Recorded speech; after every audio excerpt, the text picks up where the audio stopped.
Setelah dengar pesugihan monyet ini, gua harap kalian jangan pada niru ya. Pesugihan ketek atau pesugihan monyet, si pelaku sampai rela loh mengorbankan dua bocil sendiri yang kemudian berubah jadi monyet jadi-jadian. Cerita nyata tentang pesugihan monyet ini gua dapatkan dari salah satu narasumber yang gak mau disebutkan namanya nih. Disclaimer dulu, cerita ini gak dialami sama sang narasumber atau keluarganya ya, tapi ini adalah cerita yang dialami sama tetangga simbahnya yang ada di kampung. Jadi pada bulan April 2019 lalu nih, simbahnya narasumber yang tinggal di sebuah desa kecil di kaki Gunung Merbabu, Jawa Tengah meninggoy dunia. Dan karena itu anak-anak simbah yang hampir semuanya tinggal di luar kota, bahkan ada yang di luar pulau, pada datang ke rumah duka buat hadirin prosesi pemakamannya. Nah, desanya simbah ini masih asri banget nih lur. Udaranya sejuk, banyak pohon-pohon, sawah, dan juga rumah-rumah di sana itu masih banyak yang berbentuk joglo dengan halaman yang luas. Kebanyakan warga yang tinggal di sana adalah para orang tua dan jarang banget nih ditemuin anak muda kecuali pas lebaran. Singkat cerita nih, di malam 7 hariannya simbah, semua anaknya itu simbah kumpul lagi di rumah sederhana itu. Mereka juga saling bertukar cerita bahkan sampai tengah malam. Dan sampai akhirnya anak bungsu simbah datang nih, dan dia mulai nyeritain hal-hal mistis. Dia cerita kalau seminggu sebelum simbah meninggoy, di desa tersebut itu lagi gembar pesugihan ketek atau pesugihan monyet.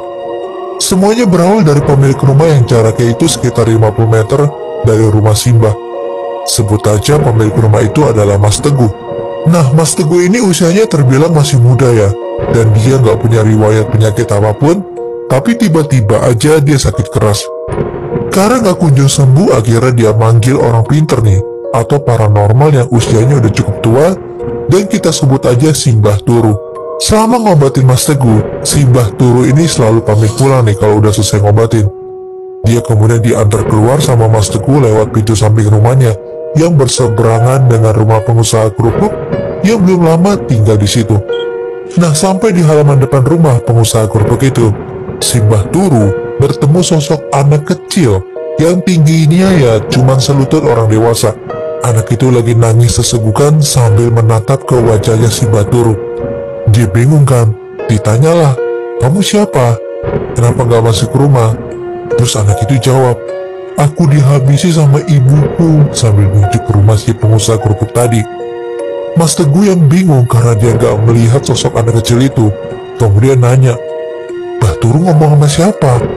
Dan pas Simbah nunjuk ke sosok anak kecil itu, seketika anak itu lompat ke atap rumah si pengusaha kerupuk sambil dia berubah jadi monyet. Saat itu sosok tersebut juga nampaki diri ke Mas Teguh, yang bikin Mas Teguh ini kaget banget. Dan ngerinya lagi, ternyata di atap rumah si pengusaha kerupuk itu ada banyak banget monyet bermata merah yang lagi teriak-teriak nih, khas suara monyet. Saking kagetnya Mas Teguh dan Simbah Turu ini, akhirnya masuklah mereka kembali ke dalam rumah Mas Teguh dan berusaha untuk berdoa sebisa mungkin. Setelah kejadian itu, usut punya usut, pengusaha kerupuk tersebut dikabarkan ikut pesugihan monyet atau pesugihan ketek dan udah ngorbanin dua bocil sendiri nih dari masih kecil. Nah, bisa jadi nih ya, bocil yang tadi nampakin diri itu adalah anak dari pengusaha kerupuk yang dikorbanin. Pada akhirnya ya besok harinya, si pengusaha kerupuk itu dipanggil lah sama orang kecamatan buat diminta keterangan.